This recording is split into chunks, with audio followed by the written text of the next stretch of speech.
Angel Reese following you around, pointing to her ring finger and taunting you? Honestly, I have no idea. I was just trying to get to the handshake line and shake hands and, be grateful that my team was in that position. That's all you can do is, hold your head high, be proud of what you did, and, all the credit in the world to LSU. They were. It started April 2nd, 2023. LSU versus Iowa. Angel Reese, the Bayou Barbie, beating Caitlin Clark on the biggest stage in women's college basketball. The taunt went viral, sports talk shows lit up, and a rivalry was born.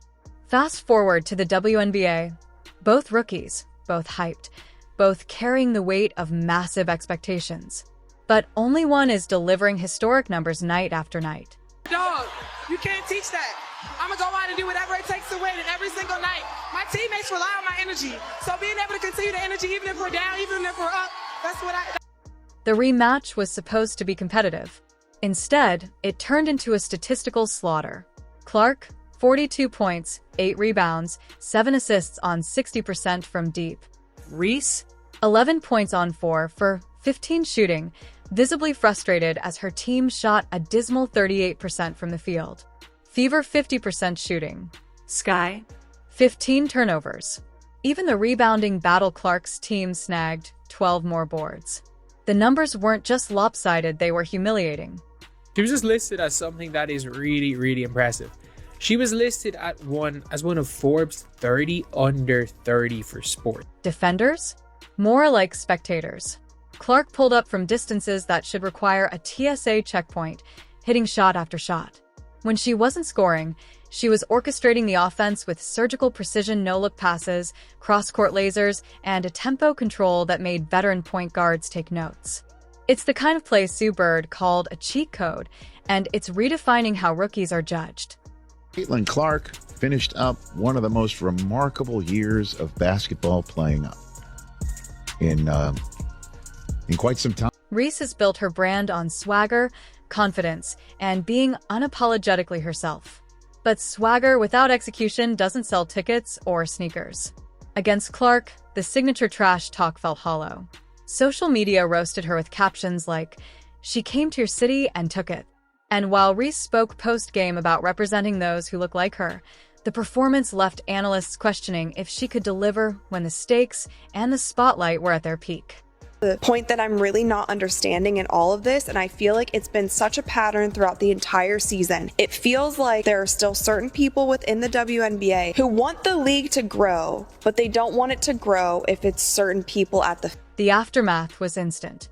Sue Bird called Clark a cheat code. Diana Taurasi joked Reese better start practicing her defensive slides. WNBA Twitter trended with hashtags like Clark versus Reese and Caitlin Cooks. And in the middle of it all, Clark kept stacking accolades, including being named to Forbes 30 under 30 for sports. So this was for the girls that look like me, that's going to speak up on what they believe in. It's unapologetically you. And that's what I did it for tonight. This was for it was bigger than me tonight. It was bigger than me. Twitter is going to go in a rage every time. And I mean, I'm happy. I feel like I've helped grow women's basketball this year. I'm super happy. And Clark isn't just winning games, she's moving the financial needle. Sellouts, TV ratings doubling, merchandise flying off shelves. It's the Michael Jordan effect in WNBA form. Reese? Still a marketable figure, but her on-court output hasn't matched the brand-building hype. And in pro sports, that gap can cost millions. Front runners for Rookie of the Year. Clark, the fastest player in WNBA history with 300 points, 100 rebounds, 100 assists. Angel was named Rookie of the Month for June, amidst of a single-season record. 11 straight double-doubles, she just one shot. This isn't the first time the rivalry has crossed into cultural debate. Reese has positioned herself as a voice for representation, Clark as a leader by example. Neither are wrong, but when performance dips, the louder voice often takes the harder hits. The first pick in the 2024 WNBA draft, the Indiana Fever select. The next matchups between these two aren't just games, they're career checkpoints. Reese can silence critics with a dominant performance. Clark can widen the gap to an almost insurmountable lead in public perception. The WNBA may be rooting for both to succeed, but make no mistake, only one can own the spotlight at a time. Just absolutely did it all and became a magnet for attention and an icon for sports fans, certainly little girls, certainly mine as well. For Angel Reese, the clock is ticking. Every missed shot, every lost game, every viral meme, it all chips away at the narrative she built.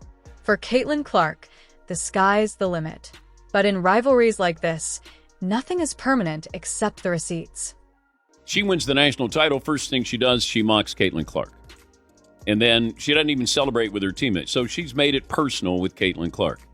Then she's played off of that. Even Caitlin Clark getting knocked down in that game on Saturday, who's standing up applauding but Angel Reese? So she's sort of embraced a Draymond Green role here. In what was supposed to be the clash of the season, Caitlin Clark didn't just beat Angel Reese, she embarrassed her.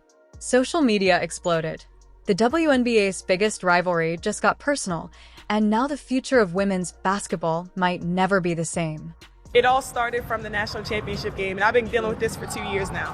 And understanding, negative things have probably been said about me, but honestly, I'll take that because look where women's basketball is. People are talking about women's basketball, but you never would think that we'd be talking about women's basketball. People are pulling up to games. We got celebrities coming to games, sold out arenas, just because of one single game.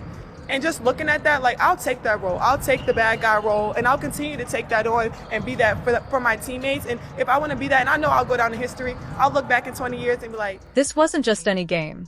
This was Angel Reese, the self-proclaimed bad guy of women's basketball, facing Caitlin Clark, the new face of the WNBA. Two players with history, controversy, and enough bad blood to sell out arenas.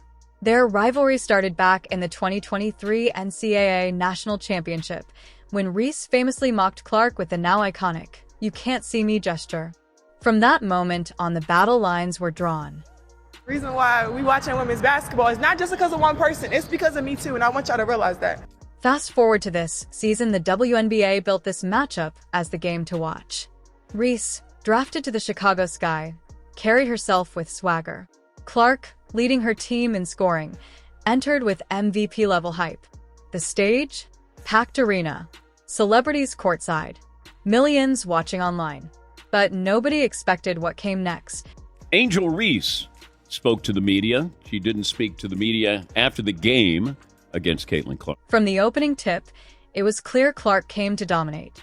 She hit back-to-back threes, then orchestrated a 15-2 run, turning a close first quarter into a one-sided show. And while Clark soared, Reese disappeared. Reese was neutralized.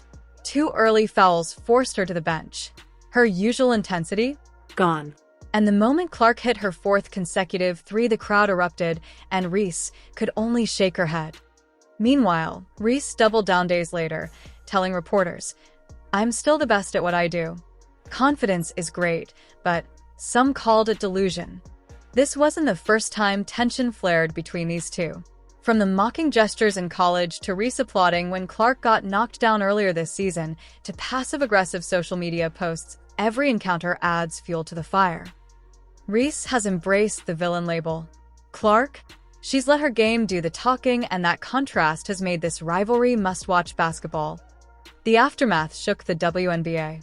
Former legends like Lisa Leslie praised Clark's killer instinct. Candace Parker's stress consistency in big games. Social media lit up with polls asking if Clark is already the greatest college player of all time, and the results? Overwhelmingly, yes. But beyond the box score, this rivalry is a gift to the league. Heroes and villains. Passion and controversy. It's the fuel that gets casual fans to tune in and diehard fans to debate for hours. Clark represents the new era: fast, high-scoring, deadly from anywhere. Reese still embodies grit, toughness, and defensive intensity. Together, they are pushing the WNBA into the spotlight like never before. The next time these two meet, the pressure will be even higher. Will Reese bounce back, silence the critics, and even the score? Or will Clark continue to widen the gap and cement herself as the undisputed face of the league? One thing is certain: everyone will be watching. For now, Caitlin Clark wears the crown, and she's wearing it with pride. Angel Reese? She's got a chance to rewrite the narrative, but the clock is ticking. She was marketed as the next big thing, the Bayou Barbie, who'd dominate the court and the endorsement world. But in just a few short months, Angel Reese's star power has gone from unstoppable to uncertain. Sponsorships canceled, public image questioned, and the spark that lit the fire? A $5 million offer that went to someone else, Caitlin Clark. What followed wasn't just a bad week, it was the beginning of a very public meltdown. Angel Reese's story isn't over, but the lesson is clear. In pro sports, charisma can open doors, but only performance keeps them open. Caitlin Clark didn't just take over a city, she took over the conversation. And now, the question isn't whether Reese can bounce back, it's whether she can do it before the marketing machine moves on for good.